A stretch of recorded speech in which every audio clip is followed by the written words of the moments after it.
Now, the main elements in this room that we're going to study and discuss and obsess over for the next 9 or 10 months, the first thing is, you often hear that phrase in real estate. There's 3 important things: location, location, location, right?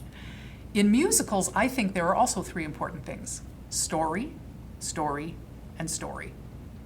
And if you're a lyricist or a composer, I'm not leaving you out, because I really, really strongly believe that the entire team is responsible for the story. That doesn't just belong to the book writer. It's the team that puts the story together, and all of the elements, the dialogue, the lyrics, and the music, all have to be contributing to that story. That's part of the nature of this being a collaborative workshop. We really approach it that way. The team writes the story. John Sparks, our founder, has always said, a musical is about someone who wants something, what they do to get it, and whether they get it or not. That sounds extraordinarily simple, maybe even simplistic, but I have found over the years that if you keep going back to that when you're writing your musical, if you get stuck or things aren't working or you're not sure what to do next, just keep going back to that and say, who is this musical about? What do they want? And do I have them pursuing it actively? If you keep going back there, you can keep your story on track, whatever else is going on around that. Another way to think of that is a good musical needs to have a lead character who goes on a journey, and we need to want to go on that journey with them. Or another way to think of it is a lead character who learns something, meaning they're not the same person at the end of the show that they were at the beginning of the show. And that's the purpose for the story. Now, I do want to clarify that when I talk about story, I'm differentiating that from plot.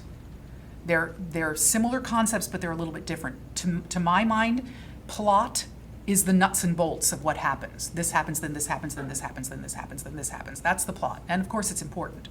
But the story is what the musical is about. So it's much more aligned with the theme.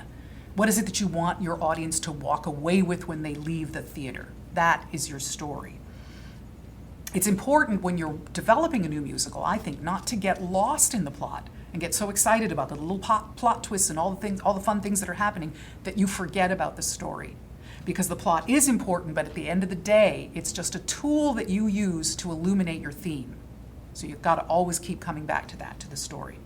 Now, I want to say that's also true. Sometimes it sounds like I'm being very heavy about this and, you're illuminating theme and it's all very serious. But I think it applies if you're writing a comedic musical as well. We tend not to use the term musical comedy anymore because people find that a little denigrating. We say musical theater because because that way the story you're telling can be happy, it can be sad, it can be many, many different things. Musical comedy implies that it's just meant to be fun. And musical theater embraces so much more. But in terms of story and theme, I still think that even if you're writing a comedy, all of that is still true. And if you're writing a comedy and you feel like it's enough to be just funny, that's okay, and you might find some success. Just funny is fun. We all like it. But in my personal opinion, that is not going to last. It's not going to become part of the canon. People aren't going to be talking about it 10 years from now. It's a flash in the pan. If you want a comedy that lasts and that people keep doing and people keep loving and they keep going back to it, it has to be more than just funny. It also has to have something to say. A quick example of that for me would be something like Avenue Q, which is hysterically funny. I mean, I've laughed from one end of it to the other. It's one of the funniest musicals I've ever seen in my life. But I also feel like it has a lot to say. It's about, pursuing your purpose and figuring out what to do with your life after you get out of college. That doesn't bog down the story, so it doesn't take away from the humor, but it makes all the humor so much more meaningful. At some point, I could tell you a story about I know Jeff Marks quite well, who wrote who was the co-writer with Bobby Lopez on the lyrics and the music for Avenue Q. And when they were first working on that show, because they developed it at BMI, it was their 15-minute musical at the end of their term at BMI, and they intended it to be they wanted it to be a TV show that was an episodic show that was Sesame Street for grown-ups. And they didn't intend for it to have any kind of cohesive story that would be told over the course of an evening. They intended it to be episodic, like Sesame Street.